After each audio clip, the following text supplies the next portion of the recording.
me out, you bus whack.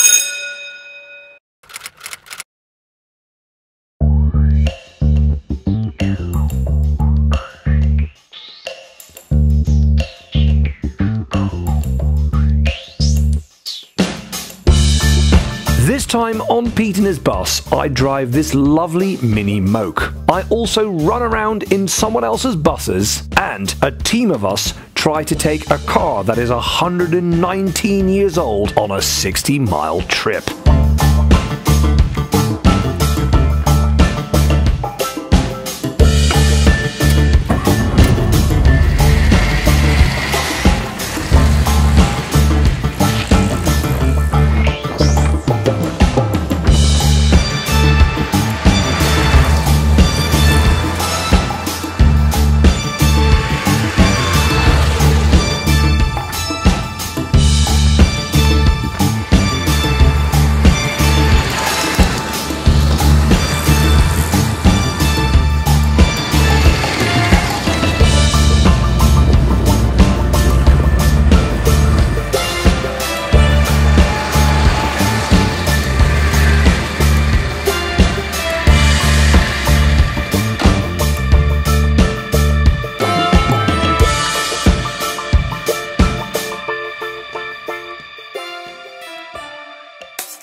Welcome to another episode of Pete and his bus.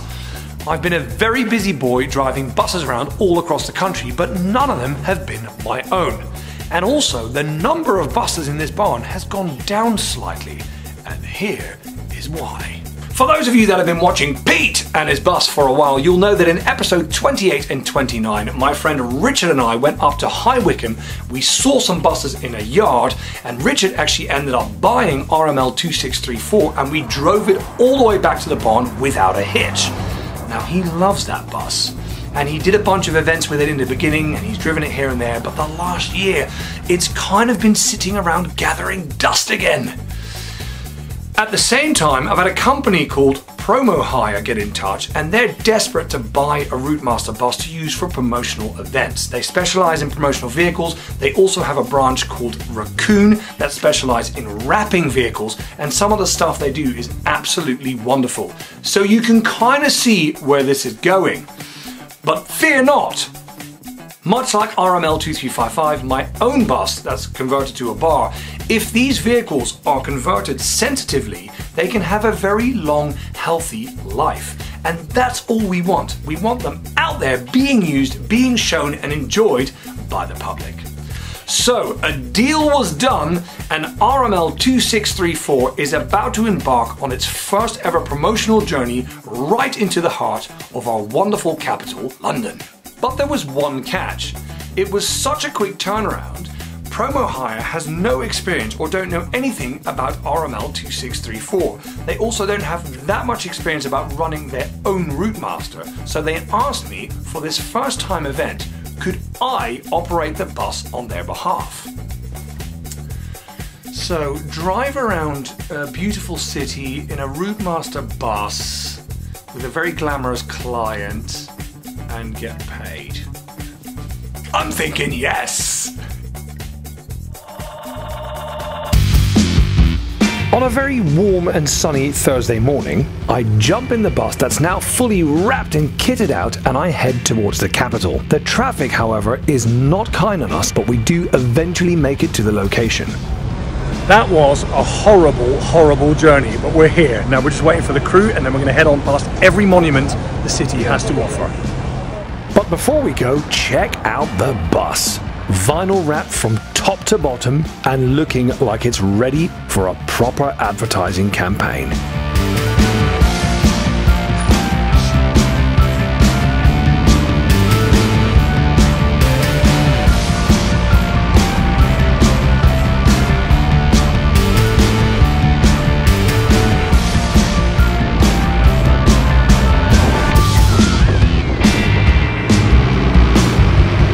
So why are we driving around the city all day? Well, it's actually a bit of a photo shoot on the move. As we all know, advertising online is as important, if not more important, than in the real world, so that ideal picture has to be taken at some point.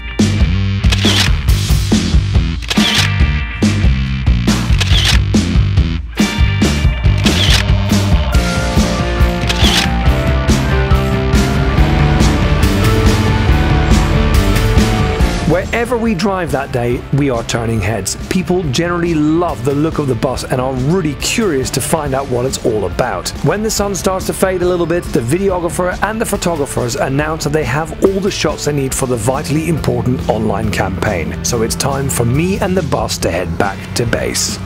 Day one a success. Next, Covent Garden. The next morning I am greeted by a beautiful sky, and the colours remind me of something I drove recently.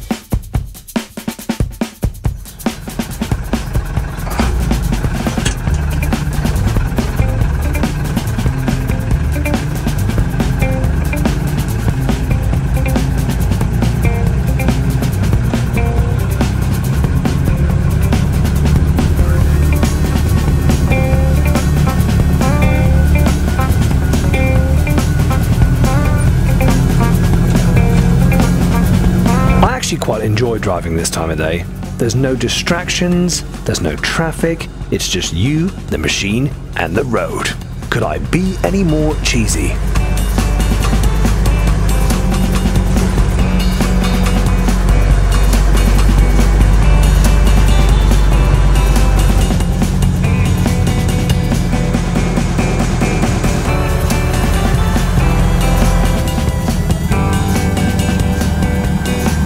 Covent Garden only allows vehicles in and out for a very brief period every morning, and if you miss that period, they will simply not let you in.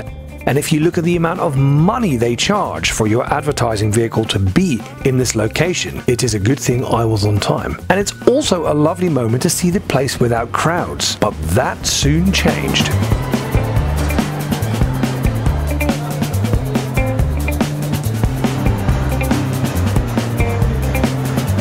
Outside, the bus was getting all sorts of attention, and it wasn't even midday yet. So let's have a quick sneaky peek at what the designers came up with for the inside of the bus.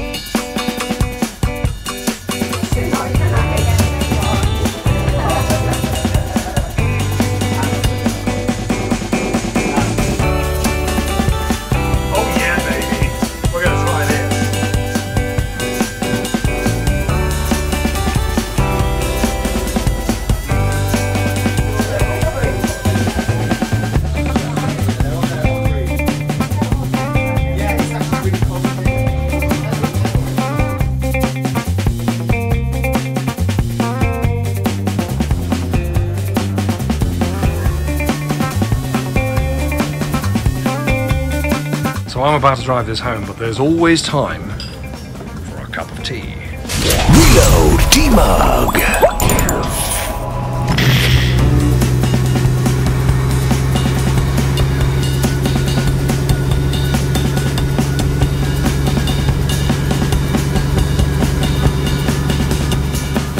So there you go, 3 days on the trot, and the bus never missed a beat. Now, I knew this bus was good, but we hadn't really tested it, and I was just so impressed. It shows you once again that these things were built to go on and on and on. Anyway, it was a great opportunity for me to meet all the wonderful people that were involved. So a massive thank you goes to Malone Soulier, the client, Something and Nothing, the drink supplier and sponsor, and of course Raccoon and promohire themselves that put all this wonderful stuff together. And with a bit of luck, if they liked some of the things I did, they might have me back to do it all over again. So now you understand why RML 2634 is no longer in my shed, but out there living an exciting life in the world of advertising. And I guarantee you that'll be back on this channel very soon. Now, I must have done something right because the phone hasn't stopped ringing since. The only problem is the quality of vehicle has somewhat deteriorated. I had barely got back from London in RML 2634 when the phone rang again and I was asked to drive this open-top Volvo thing. But it was actually kind of cool because it was to film a rap video in central London. Now, our rap artist in question is called A.O. Beats, and him and his crew drove around the city with his song on repeat, miming the words, busting out their cool moves.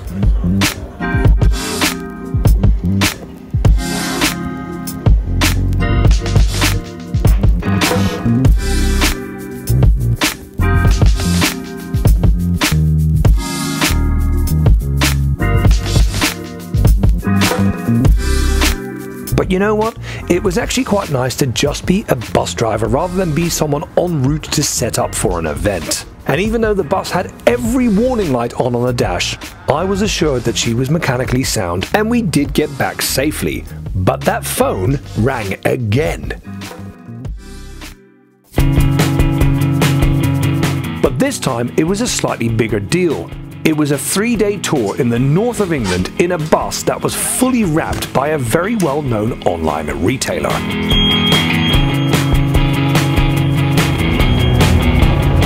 My first destination was Newcastle upon Tyne, and all was going really well until this.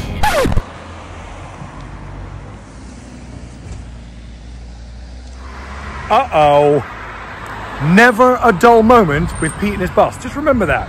They're lucky, really. I mean, this could have been so much worse. It's just a tiny bit of hose, so we're going to get it sorted and get back on the road. It's been on there for about 200 years, I reckon. So what is the solution?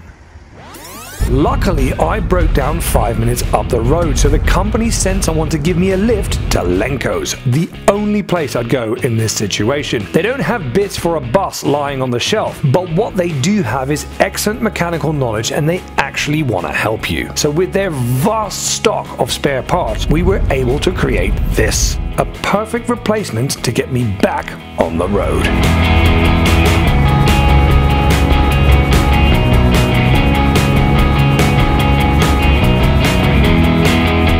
That's looking pretty good. Dry as a bone.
started off to be the weekend from hell actually turned out to be a complete success. But what is the point in these promotional tours? Well, it's not just getting the name of the company out there and seen by the public, it is also about signing people up to their mailing list. And I was told that the numbers exceeded expectations, even though we had really bad weather on some of the days. But as I sit here on the way home with the heating on, I haven't got an engine below my bottom making me go deaf, I'm doing 60 miles an hour, I can't help but think that if I'd have taken a route master on this trip, it would have been even sweeter. Perhaps another time.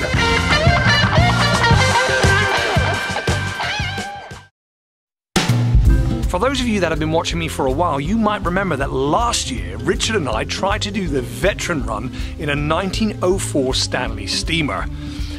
Now, the car failed miserably and it never even made it to the event, but we did promise that we would come back and have another go, and that time has come. The car is already here, and quite a few things have happened with it since it's been off my camera. So let me fill you in. After the disaster that was last year, Richard has spent a lot of time trying to understand the car better, but in that process he's had a few fires, one of them quite serious, and also a small incident where the car ended up on its side. Now, neither the car or the driver were damaged in this process, but as you can imagine, he has somewhat fallen out of love with it. But as last year proved, he is a determined man, and he is here today to try and have a good test session.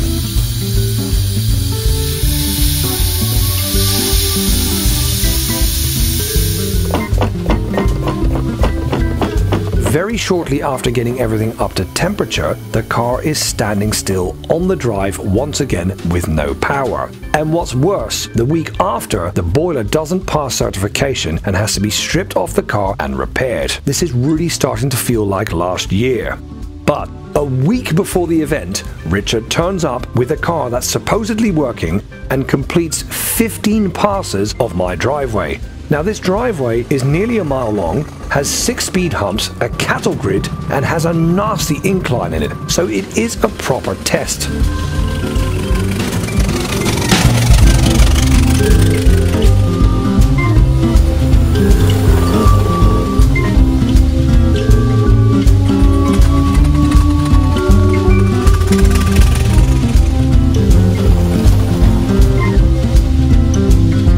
At this stage we're thinking, let's not fix what isn't broken, so we chuck the car in the trailer and we send it to London.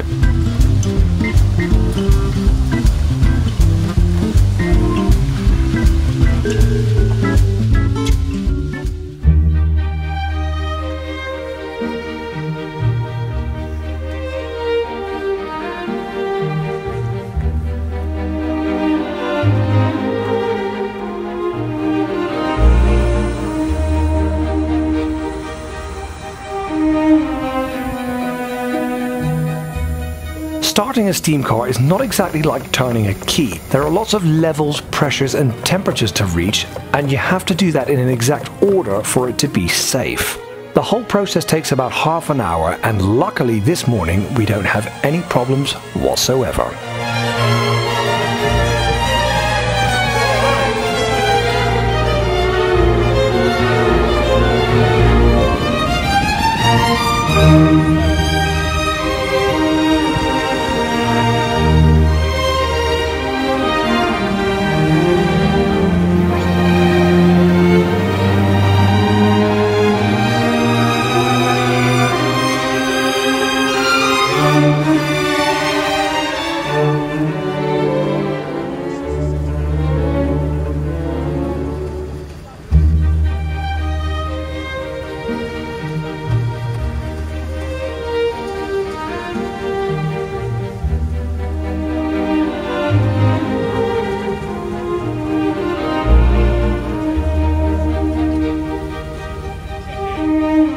So we've already broken a record. We've actually made it to the start. This is the most exciting bit. All the cars are together, and we're leaving at 8:05, even though the first car actually leaves at 7 o'clock. But we've made it here thus far. 4 people in the car, which wasn't originally planned. The brake, and I say brake because there's only one, is a bit questionable, but we're just going to go for it and see how we get on.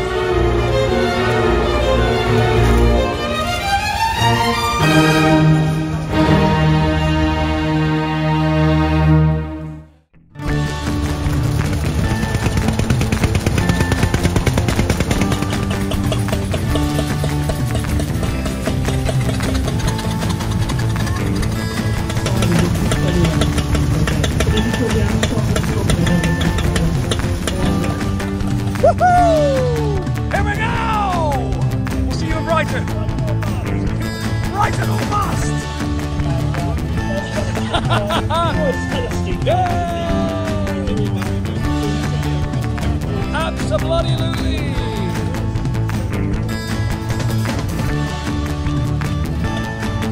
Which way is it to Brighton?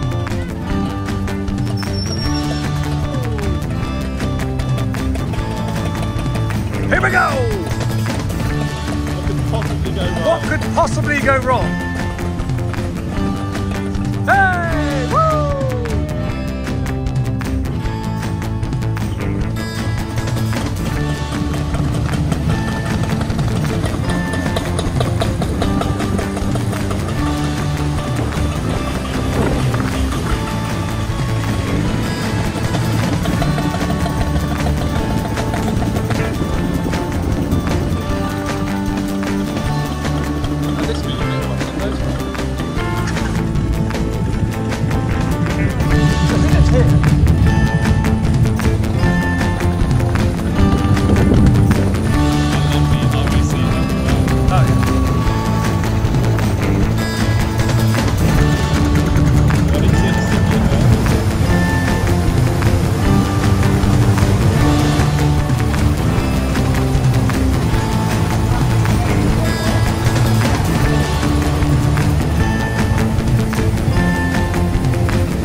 As we come off the bridge, the car is suddenly engulfed in flames. We all jump off it, and the day is saved by Alex, who reacts really quickly with that fire extinguisher.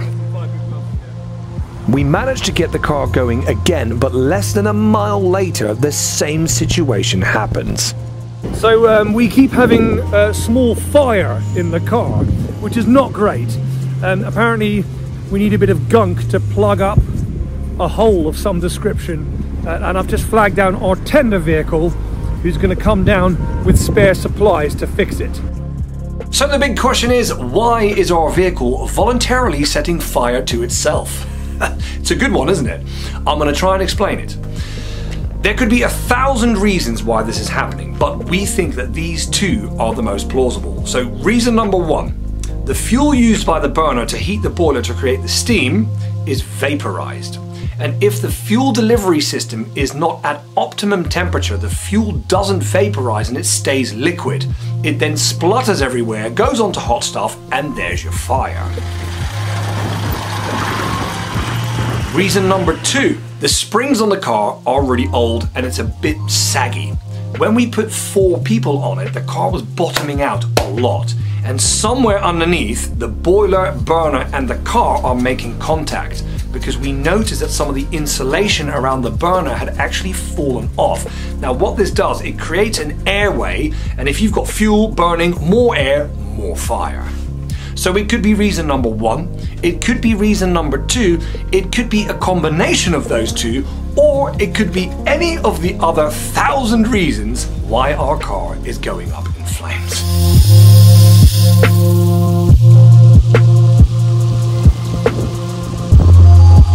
So what do we do? Well, to be honest, at this point we were actually ready to pack the car in the trailer, go to the pub, and then go home.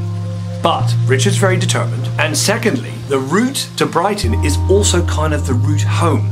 So we decided to make some big changes and have one more go. At long last, we get back on the move, but this time the burner has been completely plugged back up, the fuel system has been stripped down and cleaned, all the temperatures and pressures are currently correct, and most crucially, 2 people have been removed from our car.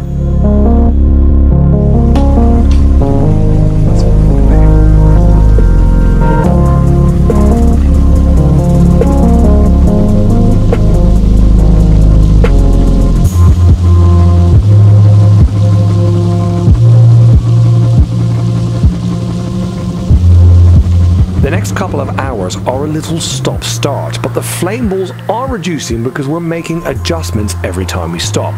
We're also adding water because we're going through it, and we're swapping passengers so everybody gets a ride. So what happens next is actually really funny. I'm in the support vehicle and we decide to make a stop in a service station to fill up all the water tanks, have a quick coffee, use the toilet and then go on. The guys in the steam car decide just to keep going and we'll catch up with them. This stop is 10-15 minutes tops. We hit the road and we try and catch up. 2 hours go by and we still haven't seen them. And we're thinking we've either missed a flame ball on the side of the road, they've either gone the wrong way, or maybe we've gone the wrong way. But after all this time, when we finally spot them in the distance, we realize that nothing's happened because the car is actually working.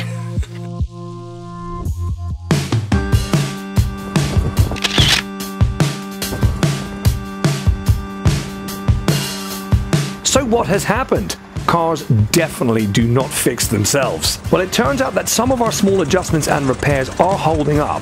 And also, the car is under much less stress because we've lost half the passengers.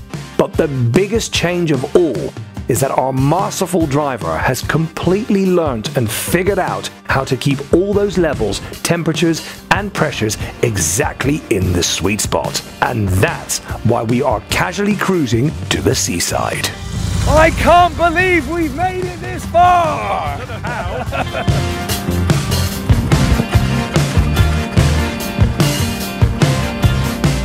And here we are, almost at the halfway point, with something really strange. I think it's called sunshine.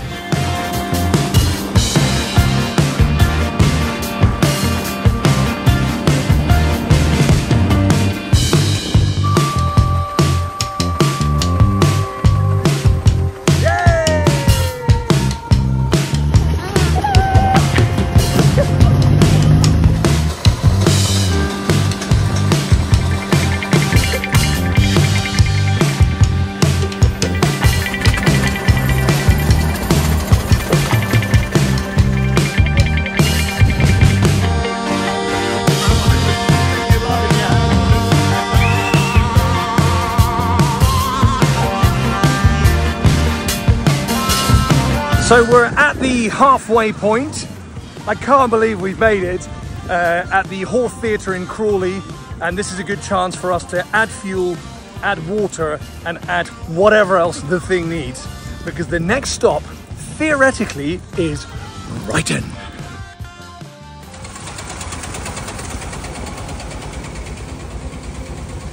There is lots of temptation to hang around at the stop for food, drinks and chat, but with our very sudden and brilliant progress, the actual finish could be attainable. Right, the seat's really nice and warm, which is a bonus, but it's because we're actually sitting on top of a small bob. Problem is, if we want to officially complete, we have to get there before 4:30. And who knows what might happen on the road ahead. So no time is wasted and we head out for the final stage.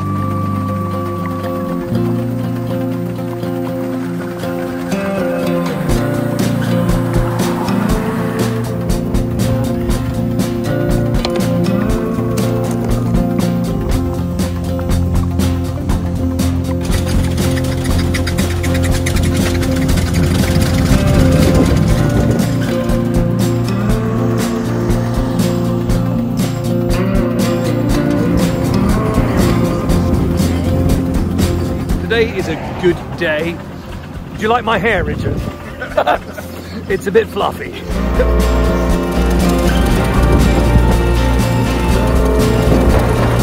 We're about 2/3 of the way through, optimistically speaking. Straight ahead, I believe. How's it going, Richard? Yeah, it's good. Excellent.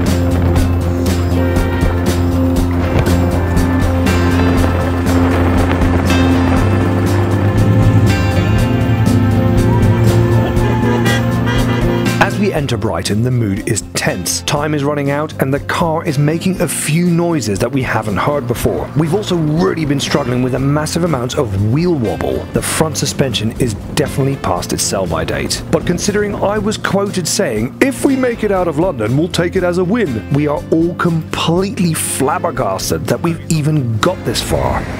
This is called Brighton. We're stuck behind a bloody bus.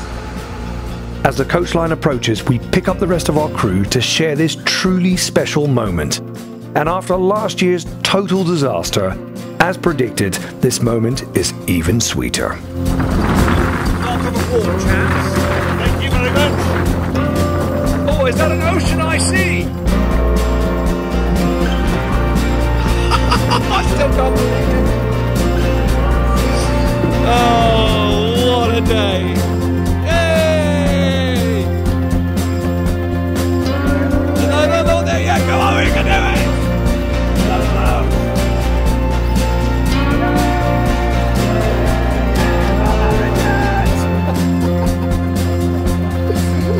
Mission accomplished, my man! Yes! Yay!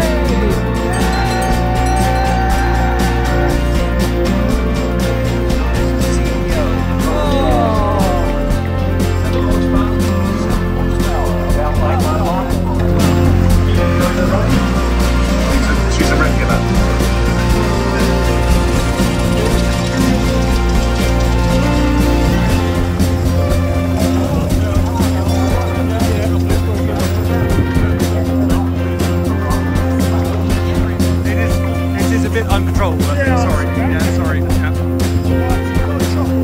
We're going to stick it on the curb and he's going to put the brake on as well. Thank you.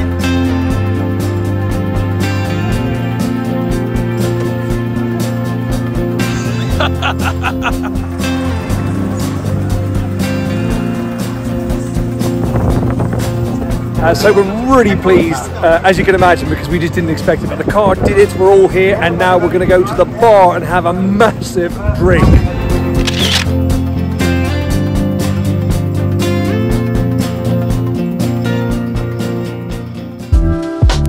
Woohoo! Oh yeah! Can you believe it? A truly magical day, and I shall genuinely never forget it. It was just so perfect. Richard, thank you so much for letting me come on this journey with you. The poor guy, his hands were black and covered in blisters because he'd been working on this boiling hot steam car when it wasn't working.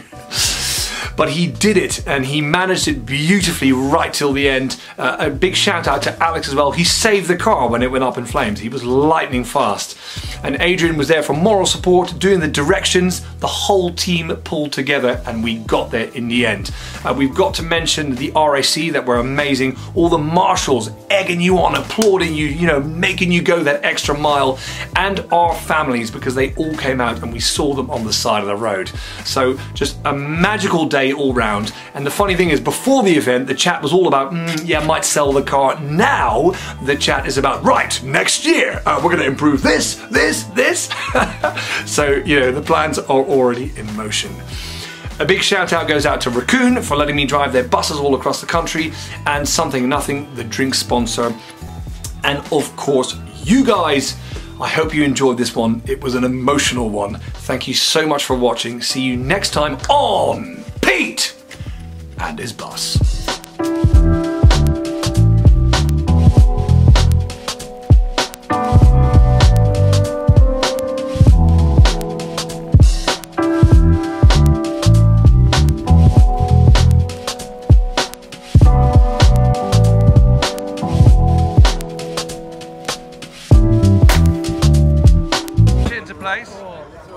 Whoa.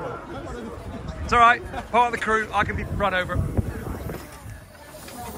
It's a bit sorry, it is a bit uncontrollable, that thing, sorry. Yeah, sorry.